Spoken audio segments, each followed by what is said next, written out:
Yeah. We are vlogging here, so.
You all set?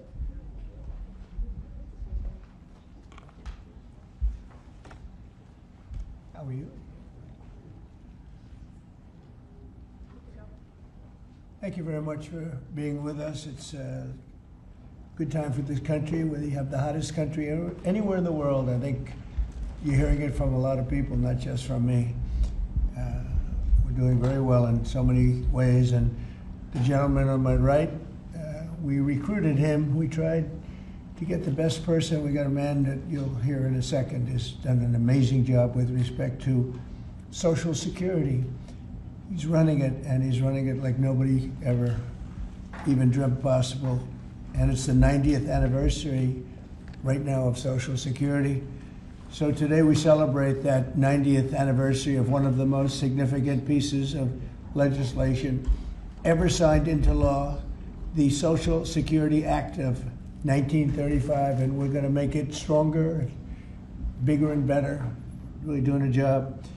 In the campaign, I made a sacred pledge to our seniors that I would always protect Social Security, and under this administration, we're keeping that promise and strengthening Social Security for generations to come. You keep hearing stories that in 6 years, 7 years, Social Security will be gone, and it will be if the Democrats ever get involved, because they don't know what they're doing. But it's going to be around a long time with us. Very much, you'll be surprised to hear some of the numbers. I'm delighted to be joined by the Commissioner of the Social Security Administration, Frank Bisignano. Oh, in the world of business, in fact, I wrote some of the little things down that he's had an amazing, he was Chief Operating Officer of J.P. Morgan Chase. He worked for Jamie Dimon. And Jamie Dimon said that he was amazing. So think of that, Chief Operating Officer, J.P. Morgan Chase, had a storied career. Then he went to First Data. For those in the business, you'd know it's the largest payment company anywhere in the world. And worked for Henry Kravis, and it was in big trouble. He took it over as CEO. He made it incredible. They merged with Fiserv, and he became CEO of that, and that became extremely successful. I was in Milwaukee. I guess they have the Milwaukee Arena, and where we had some good success and some good speeches. But he's a really legendary guy, and he wanted to do this. I mean, he just wanted to straighten out Social Security because he loves our country. And what he's done in a few months is amazing. Almost 60 million American seniors rely on Social Security for peace of mind and a life of dignity in retirement. These Americans paid into the system, and they deserve leaders in Washington who are going to protect the benefits they've had and protect Social Security. Under Biden, Social Security went down like nobody's ever seen. It deteriorated. There's never been anything like it. The 4 years of Biden were very, very destructive. It couldn't have gone on much longer. Social Security was going to be destroyed. It was being destroyed. The average call wait time reached an all-time high of more than 42 minutes. Field office wait times were at 32 minutes, which is unheard of, and the disability claims backlog was the longest ever in recorded history. In other words, it was run just like the country was run. It was run really badly. But I'm pleased to report that under our leadership, and Frank in particular, the changes he's made and what he's done is sort of a miracle. Sort of like what happened with the country as a whole. Field office wait times are now down 30% since last year, and it looks like it's going to a total record number. And the record was set in a long time ago when the world was a lot different place. We're gonna beat that record. Call wait times are down 73% while serving twice as many customers per day. The disability claims backlog is down 26%, and seniors now have 24/7 online access to their accounts, which they never had before, whereas under Biden, the website was down 29 hours a week for maintenance purposes. It was essentially not open very much. They were always maintaining it, but they didn't know what the hell they were doing. They had a person running that had no idea what they were doing. Among my very first acts was to order all government employees to return to the office or be removed from the job. which means our Social Security offices are now open for full business hours 5 days a week. So unlike being shut down all the time, we're open at record levels also. We're making it really great for the people that want and demand Social Security, and they paid into the system. They deserve it. Last month, I signed one big, beautiful bill and allowed no tax on Social Security for our great seniors, okay? So how's that? Not bad, right? No tax on Social Security for our seniors. And to protect our benefits, we've already kicked nearly 275,000 illegal aliens off of the Social Security system. These are people, many of them have already left the country, and yet we were sending them checks all the time. And 275,000, and that number is now even larger than that, Frank. It's an unbelievable job. And what that's doing is making the system strong. It's making it strong. Biden never kicked anybody off. Everybody joined.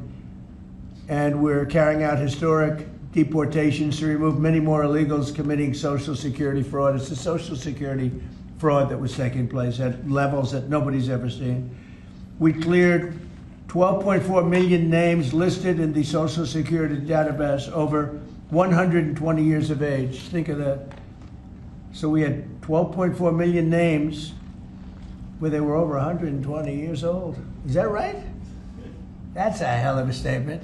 I have a feeling, Dan, that's not really really didn't happen, did it? So you have 12.4 million names listed in the Social Security database that were over 120 years of age, meaning you were breaking records, because I've never heard of anybody at 125. There were nearly 135,000 people listed who were over 160 years old, and in some cases getting payments. So somebody's getting those payments, and we're after that. We're also fighting the menace of inflation to make life more affordable for American seniors, and we've ended Biden's inflation nightmare. So we had the worst inflation in the history of our country, and now our inflation is down to a perfect number, a beautiful number, hardly any at all. And yet our country is taking in tens of billions of dollars and trillions of dollars, actually trillions of dollars in tariffs. You know all about it. It's been amazing. They say, why are we taking in so much money? Last week they found $29 billion and they couldn't figure out where it came from. I said, check the tariff shelf. And they said, how did you know that's where it came from? We're taking in billions and even trillions of dollars in tariffs, paid by other countries who, frankly, were taking advantage of us for many, many years. And they were doing that to us, but our people didn't know it. We didn't have smart business people. We've ended Biden's inflation nightmare and came in below expectations, and yet, again, this past month, we set records. Gasoline prices are way down, and really dramatically, as everybody knows, and energy prices have been going down, other than in certain states where you have Democrat-run states where they put windmills all over the place. Anytime you see a windmill, you'll say, well, they have bad energy costs, and it's happening in New Jersey. I saw that there's a revolution going on in New Jersey. They closed up a nuclear power plant, and they're raising electricity rates by 21, 22, and 28%, something like that. And you're going to have a new governor in New Jersey. I'll tell you what, you have a good man running in the Republican Party. He'll get them down. But what they've done is they've killed so many good sources of energy for very expensive windmills and lots of other things that don't work. 401ks and retirement accounts are soaring, and the stock market is setting record highs. Almost every day we're going record highs, and yet we're taking in hundreds of billions of dollars in tariffs. So it's turned out that Trump was right and they were wrong. A few smart people knew what was going to happen. A few of us were right. So we're going to keep the fighting going. We're going to make America's seniors every single day. We're going to fight for them. We're going to make them richer, better, stronger in so many different ways. But Social Security is like pretty much the one that we think about, and we love it, and we love what's happening with it. And it's going to be good for 90 years and beyond. Again, you were given only a short period of time. Social Security was supposed to be like down. Had they won the election, Social Security would have defaulted during Biden or Kamala's election, whoever they so chose. Two beauties. And now what I'd like to do is ask Frank to say a few words. Again, this is a man with a really storied past. He's one of the most successful anywhere in the world. What he did at J.P. Morgan Chase and what he did for Henry Kravis and all of the others are like legendary stories. And he just wanted to do this. He's making about a tiny fraction, I would say, a tiny fraction of what you used to make. But he didn't care. He wanted to do it. He made a lot of money. And he said, I want to run that system. I want to put it back on track. And he's got an unbelievable talent over there. It's like a different place. So, Frank, would you say a few words, please? Sure. Thank you. There's less than 1% tiny fraction, sir. Is that what it is, less than one? That's a tiny That's fraction. an honor. It's an honor. It is an honor. And I'd like to start off by thanking the President for his tireless effort in running the country, in what he's done across the country, meeting every commitment. And, you know, I see it directly in the big, beautiful bill, the opportunity that it's brought to seniors. But his effort on every commitment, delivering against it, and delivering on world peace tirelessly. I'd like to also thank him for my opportunity. You know, he's teasing me, I'm teasing him about the economics of the job. But the reality is to serve 300 million Americans, which is what Social Security serves, is a tremendous honor. And him putting that faith in me and building what I believe, and I think I have a right to say it, is the best leadership team ever assembled in the White House and in the cabinet. So that's my great honor. So I come here and get the opportunity to serve the American public in a manner that I never imagined in my life. And what we found was the opportunity to fix a foundation. The reality is, people talk about 72 beneficiaries. I talk about over 300 million Americans with a Social Security number that we must protect through the system. And when you look at what we talk about in eliminating Social Security numbers that were live in the system, they could carry fraud through the whole system. So the first thing was root out fraud, waste, and abuse. But while doing it, the best way to be more efficient is provide more accurate payments and better service. And you heard the numbers. I think the most staggering number is that we had a website that was down 29 hours. This will be a digital-first agency, and we are building my SSA accounts. That's the digital account. And we have a bold goal of 200 million Americans to have a digital SSA account by the end of next year. It will happen. Just like we had a bold goal of single-digit wait time on the calls when they were at 40 minutes. And we did that. This is my 100th day. We did that within 90 days, right? Get the web up and running, bring technology to our field offices, use digital presence to answer, and serve the American public. That's the job. When we do all that, then we'll really know the answer to if we have a hole, right? I was presented in my second week on the job with $18 billion in errors by the Inspector General. It was public.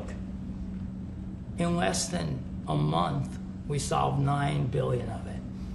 So that's the type of swift action we can take, right? You see the things like the big, beautiful bill for the seniors. You see better digital services. You see field office wait times down. If you make an appointment to have a field office visit, it now happens in 6 minutes. Unprecedented. We are serving more people and delivering more than was ever delivered before in a manner with the highest possible quality, and we've just begun. You should expect this to be a great digital-first agency.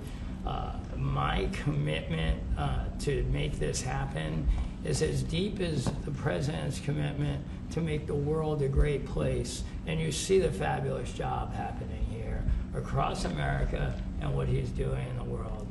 You should expect Social Security, just like the president. I thank him for making America great again. It's happening. Social Security will be great again. You have my commitment.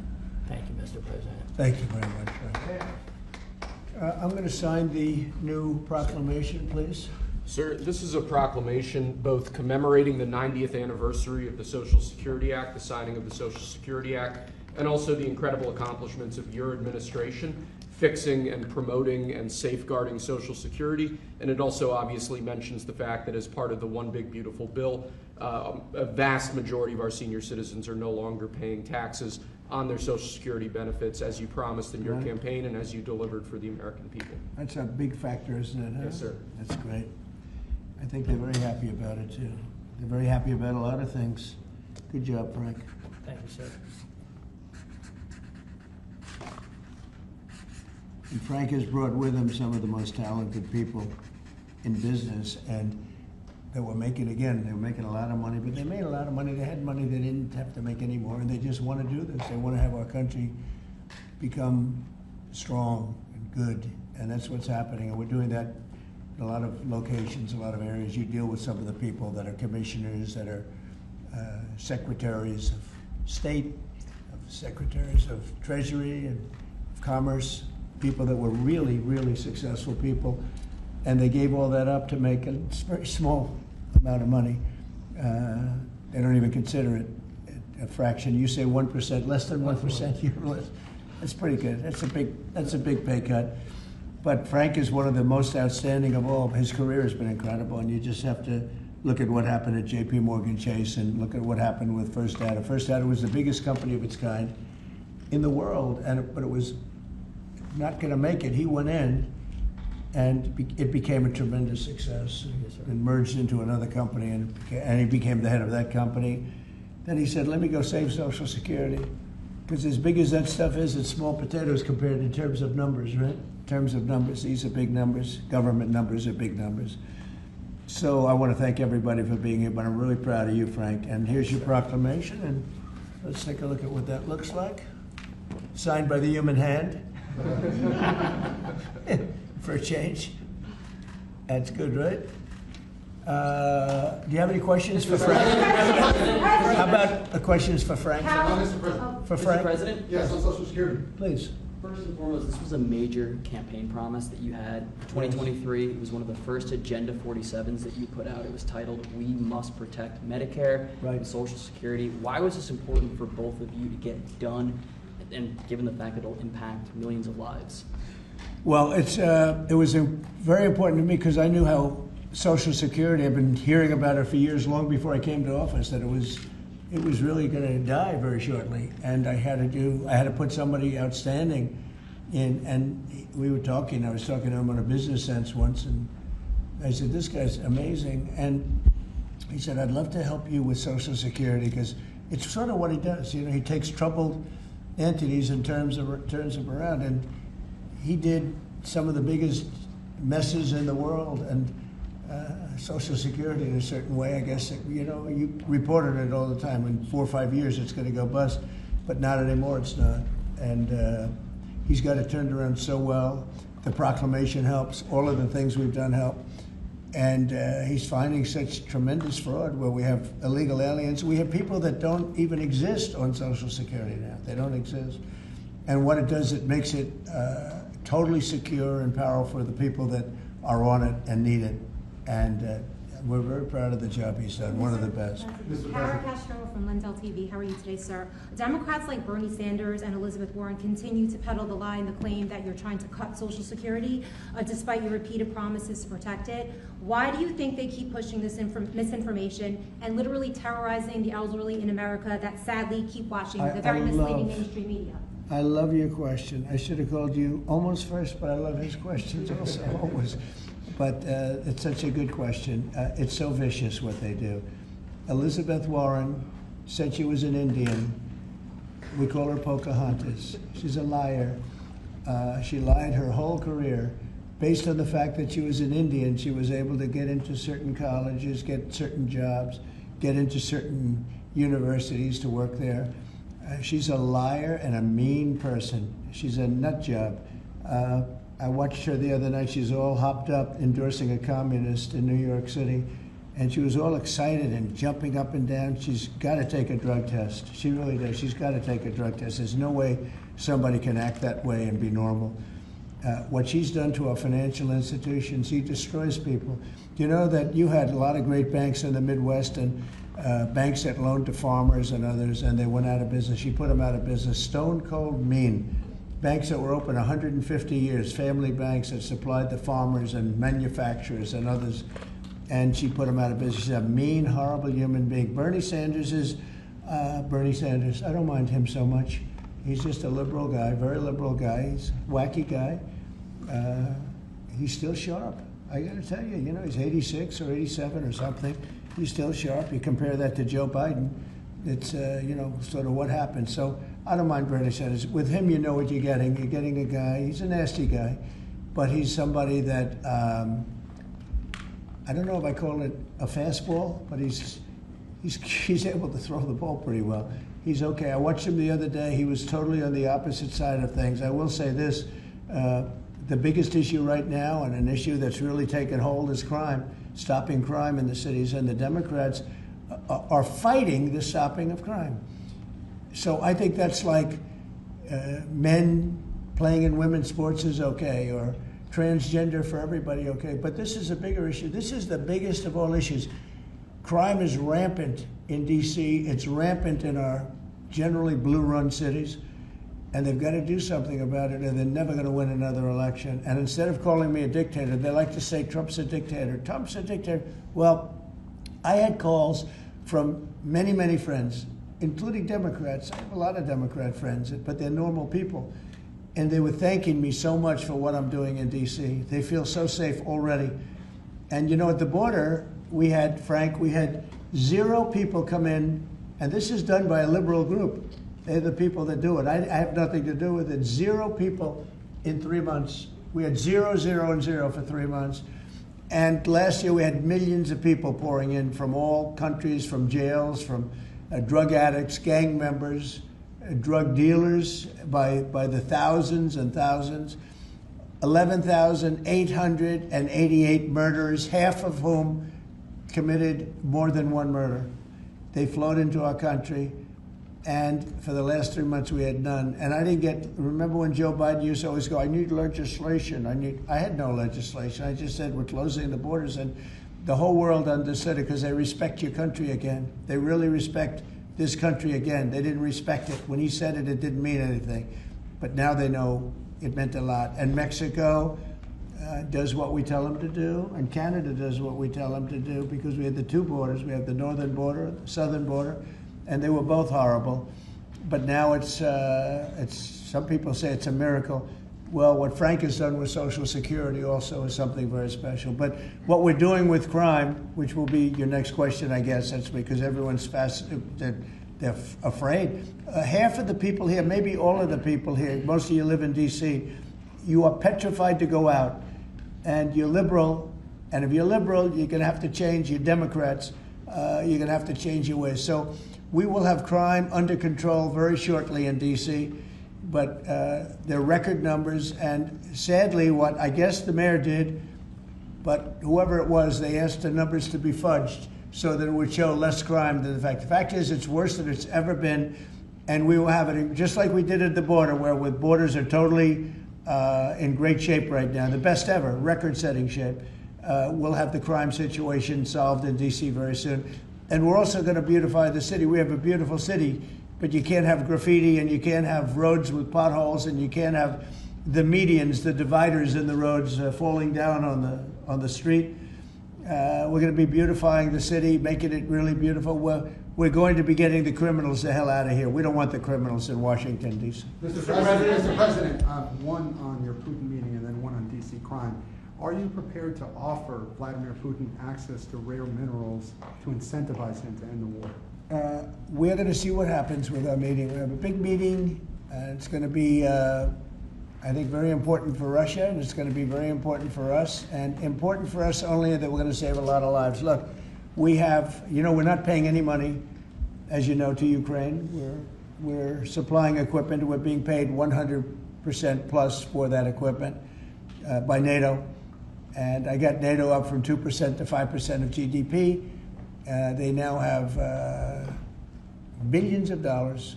NATO is a very rich group of countries, and we make the best military equipment anywhere in the world by far, and they're buying our equipment, and they're paying 100% for the equipment, 100%. In fact, they owe us about $2 billion now. They're going to send a check. Another one was sent recently for $1 billion. So we're not spending any money anymore. Biden gave them $350 billion, got nothing for it. And if you look, and by the way, we also signed a rare earth deal where we get, years of rare earth to get our money back, the money we spent. But what I'm really doing this for is to save thousands of soldiers a week. You have Russian soldiers, you have Ukrainian soldiers, and then you'll have missiles dropped into various cities and towns in Ukraine. And they're losing last week they lost 7,251 people, mostly soldiers, Russian and Ukrainian soldiers. I'm doing it for that reason. We have a meeting with President Putin tomorrow. I think it's going to be a good meeting, but the more important meeting will be the second meeting that we're having. We're going to have a meeting with President Putin, President Zelensky, myself, and maybe we'll bring some of the European leaders along, maybe not. I don't know that it's going to be very important. We're going to see what happens. And I think President Putin will make peace. I think President Zelensky will make peace. We'll see if they can get along. And if they can, it'll be great. I've solved 6 wars in the last 6 months, a little more than 6 months now, and I'm very proud of it. I thought the easiest one would be this one. It's actually the most difficult. We had one war raging, as you know, for 37 years. One in the Congo with Rwanda was raging for 31 years. We solved 6 of them, made peace, not just solved them, we made peace. If you look at Pakistan and India, planes were being knocked out of the air. 6 or 7 planes came down. They were ready to go. Maybe nuclear, we solved that. I thought this would be maybe an easier one. It never made sense, this war. It would have never happened when I was president. If I were president, this war would have never happened. But millions of people have been killed. And I'm there for one reason, to see if I can solve. This was Biden's war. This isn't my war. I want to see if I can stop the killing. Yeah. Rare earths, do you plan to offer him access to that at all? We have great rare earth. We made that as payment for all of the money that we've spent so foolishly in Ukraine. We spent $350 billion. Now Europe spent $1 billion. That's a lot of money. They spent $100 billion. That's a lot of money, but we shouldn't be spending a lot more money than them, and they understand that. And I think that's maybe why we're not spending money anymore. We're not spending any money. They're paying us for everything. So people are shocked when they hear it. They don't even understand. They don't even write about it. But we're not spending money, but we are spending a lot of time trying to get the war solved. If we can get the war solved, we'll be very happy. As far as rare earth, that's very unimportant relative to, I'm trying to save lives. And on DC crime, sir, on DC crime. Do you have a message for the Democrat lawmakers like Nancy Pelosi or media who are saying, after living here for many years, that there is no crime and you're trying to start a new news cycle? It's another reason why the Democrats lost the election in a landslide. They lie. It's just lie. Look, the crime is very bad. I think they'd be much better off saying, we want to help President Trump with the crime because it's an epidemic. It's a tragic situation. It's the worst it's ever been. And we want to help President Trump with the crime, as opposed to, he's a dictator. He's a dictator. People are so happy to see our military going into D.C. and getting these thugs out. As you know, we arrested a lot of people yesterday. We arrested a lot of people today. We're getting people that have arrest records that you wouldn't believe. 28 arrests, 15 arrests, brutal, brutal people. And we're going to have to do something about this cashless bail, because people shoot somebody, they kill somebody, and they're out on the street in less than an hour. Now, that's when it's all started in New York, in Chicago, Los Angeles. You take a look. If we didn't go to Los Angeles to help this incompetent governor and a mayor that doesn't know what the hell she's doing, if we didn't go to Los Angeles, you wouldn't have a big part of it burned down. The other part of it would have burned down too. you would have not had, I don't think you would have been able to have the Olympics. We have the Olympics. I have a lot at stake with that because I'm the one that got the Olympics. I got it in my first term, and I was saddened because I got it for what would be my third term, okay, which turned out to be second term. And the Olympics, it's a great honor, but I felt badly because I said I won't be president when the Olympics came. Well, through circumstance, I am president. I want to make sure the Olympics is great, the World Cup is great, and the 250, maybe the most important of all, is the 250-year celebration is great. So what's happening is we will work very hard. You would not have had, I don't believe that if I didn't send in the troops, I don't think you would have had Los Angeles in condition to have the Olympics. I think you would have had to tell them, I'm sorry, you're going to have to go someplace else. And if you look at the police commissioner or the sheriff, he said, we really needed them. Thank God they were here. We really needed them. That was the first 2 or 3 days. After we solved their problems, then he said, well, I think we could have maybe done it. No, he was told what to say. He said, you go back to your files and see what he said. He said, thank goodness they came. If I didn't go and put our military there, or National Guard in that case, and we'll go military if we have to, but the National Guard went there. They were very effective. If we didn't do that, I don't think you would have had the Olympics in Los Angeles. The place would have been just like the 25,000 houses that burned down, where, by the way, the governor ought to focus on getting their permits. You know, the federal permits are given. Those are the hard ones, and they were given a long time ago. People can't rebuild their house because they can't get permits from the state and the city, and they ought to focus on that because it's very upsetting. I went there right after the fires. I walked the streets and I met a lot of great people that want to rebuild their homes. We took care of it from the federal standpoint, but they're not taking care of it from the city standpoint, the mayor and the governor. They're not getting their permits. They can't build their houses. Mr. President, on DC crime. Go ahead, please. Mr. President, thank you. Do you think this summit and the incentives for peace you are putting on the table could end up rewarding Putin for his invasion of Ukraine? And what kind of signal do you think that could potentially send to other aggressors? No, I don't think it's a reward. I think that what we have is a situation that should never have started. Should have never started. It didn't start under me, and for 4 years it wasn't even discussed. And I could see it was going to happen after I left. I could see what was happening. Everything that we did was wrong. Everything that was done was wrong. Everybody's to blame. Putin's to blame. They're all to blame. This is a war that would have never happened.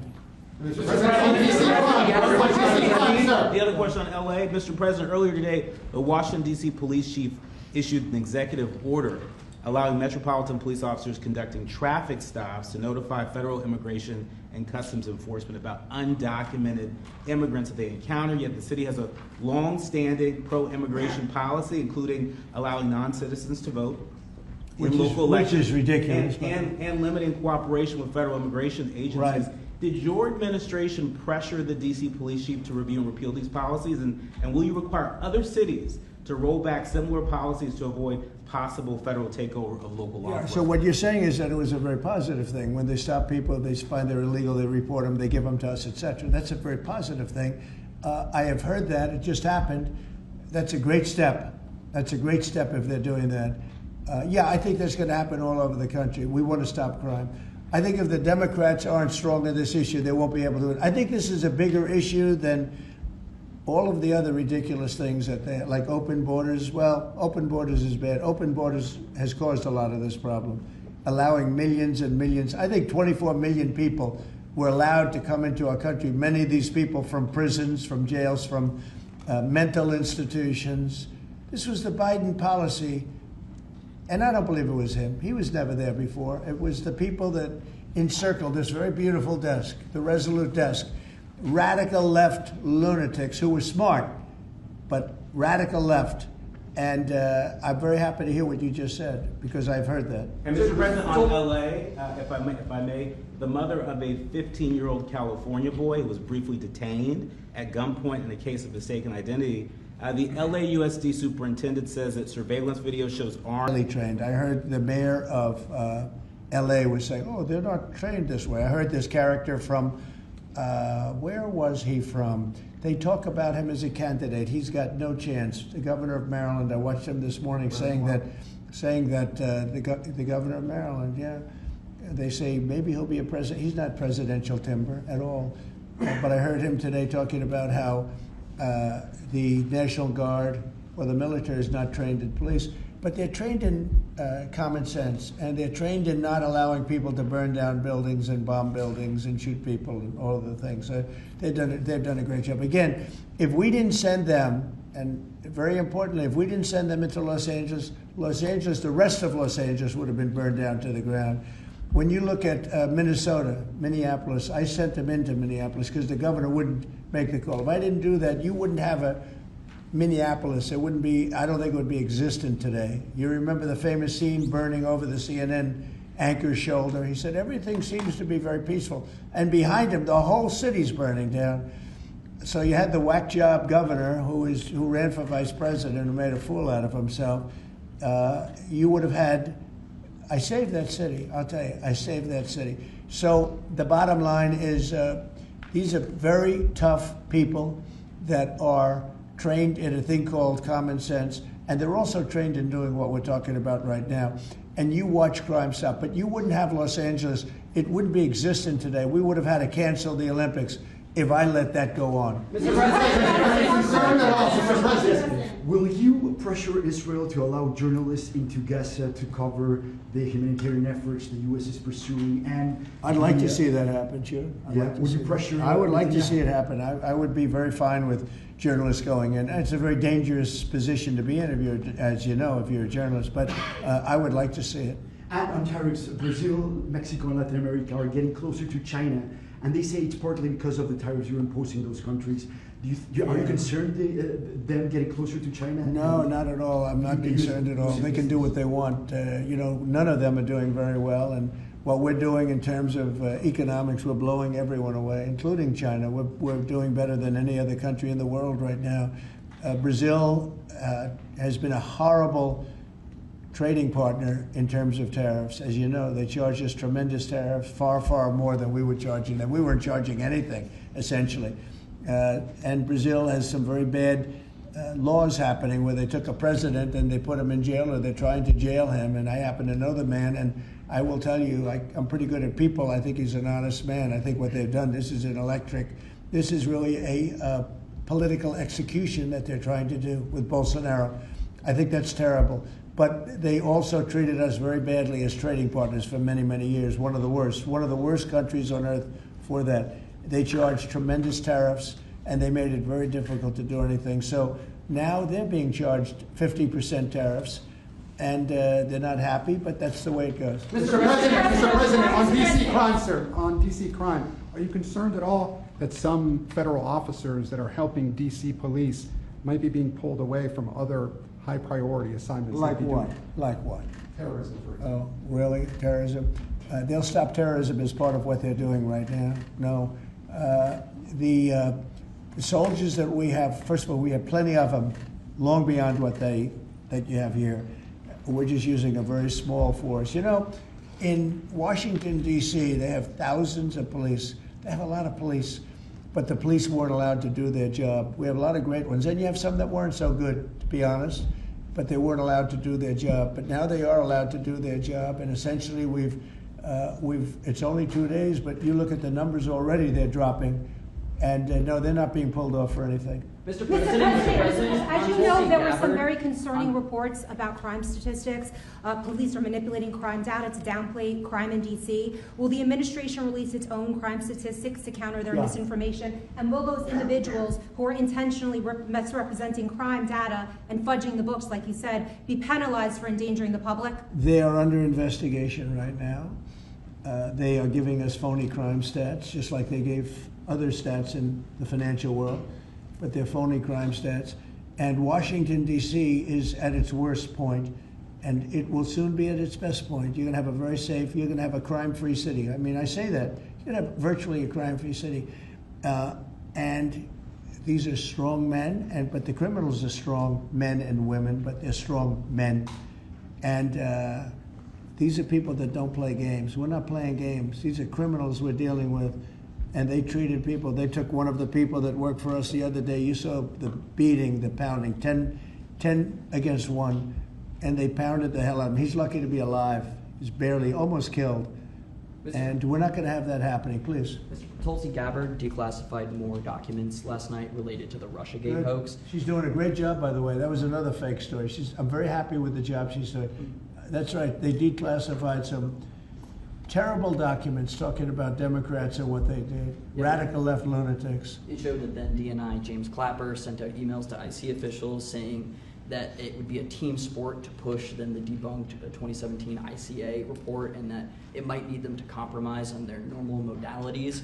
What's your reaction to the latest declassification, and in your view, sir, what does real accountability look like for the players It's involved? incredible what we're finding.